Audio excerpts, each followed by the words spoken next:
Hi, hello, నమస్తే. ఈరోజు మసాలా వడ తయారు చేద్దాము. పచ్చిమినపప్పు నానబెట్టినవి ఆల్రెడీ 5 అవర్స్ నానేయండి.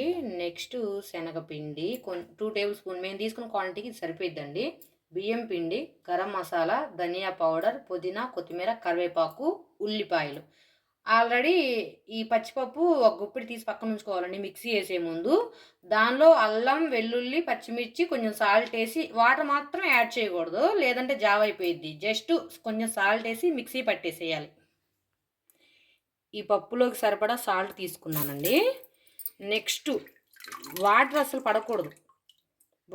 వాటర్ పడకుండా ఇట్లా తీసుకోవాలండి పప్పు, లేదంటే వాటర్ పడ్డాయంటే మాత్రం జావ అయిపోద్ది. ఇదిగోండి, ఇలా జారుకి వేసుకొని గ్రైండ్ చేసుకుందాం ఒక్కసారి. పిండి ఇలా తయారైందండి, కానీ ఇంకొకసారి గ్రైండ్ చేసుకోవాలి. ఇలా రెడీ అవ్వాలండి. ఇప్పుడు కావలసిన ఇంగ్రీడియంట్స్ అన్నీ కలుపుకుందామండి.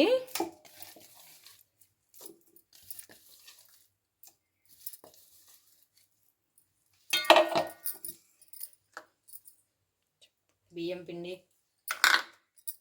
శనగపిండి, పచ్చిపప్పులు ఇప్పుడు యాడ్ చేసుకోవాలండి.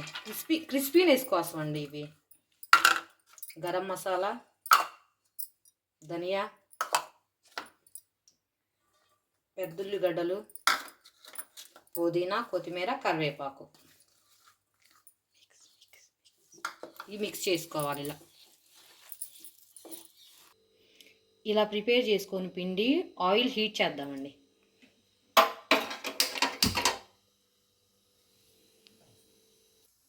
ఆయిల్ కాగిందా లేదా అని తెలుసుకోవడానికి కొంచెం వేసి చూడండి. అట్లా పైకి వచ్చినప్పుడు ఆయిల్ కాగిందని. ఇప్పుడు లో టు మీడియంలో పెట్టుకుందామండి. హైలో పెట్టుకుంటే ఇవి మందంగా ఉంటాయి. పైన కాలిద్ది, లోపల మెత్తగా ఉంటుంది.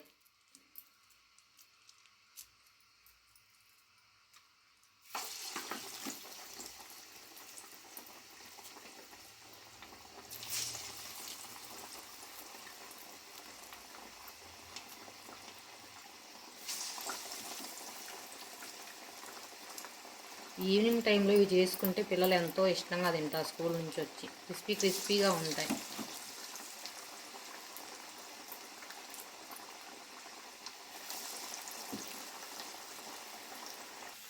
చూసారండి ఎలా వచ్చినాయో?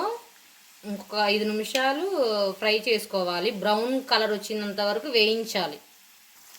చూడండి, ఇలా డీప్ ఫ్రై చేయాలి. ఈ కలర్ రావాలండి. ఈ కలర్ వస్తేనే కరెక్ట్గా ఉడికినట్టు, వేగినట్టు. ఇదండి, మసాలా వడ రెడీ అయిపోయింది. నెక్స్ట్ సర్వ్ చేద్దాం.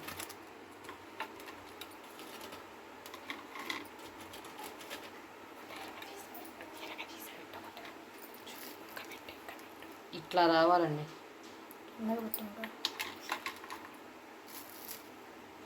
ఇట్లా రావాలి. Next tea.